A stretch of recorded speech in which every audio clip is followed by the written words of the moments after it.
ಬಂದೆ. ಅತ್ತಿಗೆ, ನೀವು ಹೊಲಕ್ಕೆ ಹೋಗುವ ದಾರಿಯಲ್ಲಿ ನಿಮಗೆ ಯಾವುದರ ನಾಯಿ ಬೆನ್ನು ಹತ್ತಿ ಬಂತ?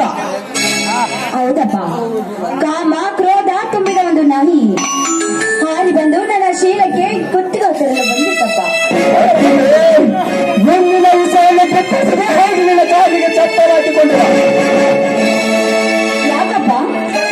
ಧರ್ಮವೆಂಬ ಈಗ ನಿರ್ಕರ್ಮದ ಕೈಕೋಟಿ ಕಟ್ಟಿ ನಿಮ್ಮಂತ ಮಾರ್ಗದ ದೂರ ಮೇಲೆ ತಮ್ಮ ಕಾಮನ ಜಾಲವನ್ನು ಬಿಡುತ್ತಿರುವ ಆ ಬಂಧನ ಪ್ರತಾಪವನ್ನು ಚಪ್ಪಲಿನ ಹಿಡಿದು ಕೊಟ್ಟು ಕಳಿಸುವುದಕ್ಕೆ.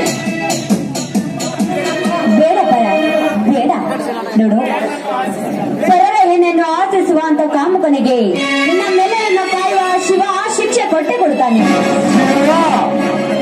ಯಾವ ನಟ್ಟಿಗೆ ಶಿವ ಬಡವರನ್ನು ಬಡವೇರು ತರ ರಕ್ತ ರಾಕ್ಷಸತೆ ಅಕ್ರಮವಾಗಿ ಆಸ್ತಿಯನ್ನು ಕಳಿಸಿ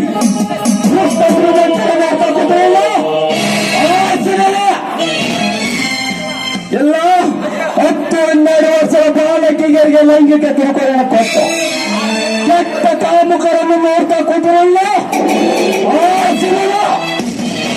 ಜಗತ್ತಿಗೆ ಆ ನಿನ್ನ ಶಿವನಿಗೆ ಜೀವನ ಕೊಡುವಂತೆ ಗೊತ್ತು, ಜೀವನ ನಡೆಸುವುದು ಗೊತ್ತಿಲ್ಲ. ನನ್ನ ಮಾತನ್ನು ಸ್ವಲ್ಪ ಕೇಳಪ್ಪ. ಅತ್ತಿಗೆ, ಈ ನಿನ್ನ ಮೈದನಾಟ ಮಾಡಿ ಅನ್ನೋದು ನಿಮಗೆ ಗೊತ್ತಿಲ್ಲವೇ? ಗಣತಿಯರ ಗುಣವನ್ನು ಹೇಗೆ ತಂಗೆಯಿಂದ ತಂಗಿಗೆ ತೆಗೆದು ಬಣ್ಣದ ತೆಗೆಯನ್ನು ಕಾಡಿಸಿ ಬೆಳೆಸಿ ಕಾಮದ ಕಟ್ಟುವ ಬಂಡೆ ಜಾತಿಯ ಪ್ರತಾಪ್ನನ್ನು ಇನ್ನು ಮುಂದೆ ಯಾರನ್ನು ಕಣ್ಣು ಎತ್ತಿ ನೋಡಿರಬಾರದು. ಆ ರೀತಿ ಮಾಡಿ ಬರುತ್ತದೆ. ಬೇಡಪ್ಪ, ಬೇಡ, ನಿಂತ್ಕೋ ಸ್ವಲ್ಪ. ಬಡವನ ಸಿಟ್ಟು ದವಡೆ ಮೂಲ ಎಂಬ ಗಾದೆ ನಿಮಗೆ ಗೊತ್ತಿಲ್ಲವೇ? ಅಂತ ಶ್ರೀಮಂತರನ್ನು ಎದುರು ಹಾಕಿಕೊಳ್ಳೋದು ಒಂದೇ, ಉರಿಯುವ ಕೆಂಡೆಯನ್ನು ಉಡಿಯಲ್ಲಿ ಕಟ್ಟುಕೊಳ್ಳೋದು ಒಂದೇ. ನಮ್ಮ ಮನಸ್ಸು ಸ್ವಚ್ಛವಾಗಿದ್ದರೆ ಅಂತ 100 ಕಾಮಕರು ಬಂದರೂ ಈ ನನ್ನ ಅತ್ತಿಗೆಯನ್ನು ಏನು ಮಾಡಲು ಸಾಧ್ಯವಿಲ್ಲ. ಸಾಧ್ಯವಿಲ್ಲ ಎನ್ನುವುದು ನನಗೆ ಚೆನ್ನಾಗಿ ಗೊತ್ತು ಅತ್ತಿಗೆ. ಆದರೆ ಒಮ್ಮರ ಮನುಷ್ಯನಿಗೆ ನನ್ನನ್ನು ಒತ್ತಾಯ ಮಾಡಿ ಕಾಮದ ಬಗ್ಗೆ ಕರೆಯುವ ಕಾಮ ಪಿಚಾಚಾರನ್ನು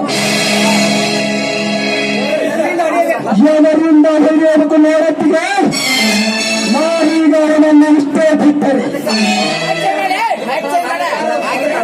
ಸಾವಿರಾರು ರೈತರ ಎಲ್ಲ ಮಗಳ ಮೇಲೆ ತನ್ನ ಕೆಟ್ಟದನ್ನು ಹಾಕದೆ ಬಿಡಲಾರಕ್ಕೆ ತಪ್ಪು.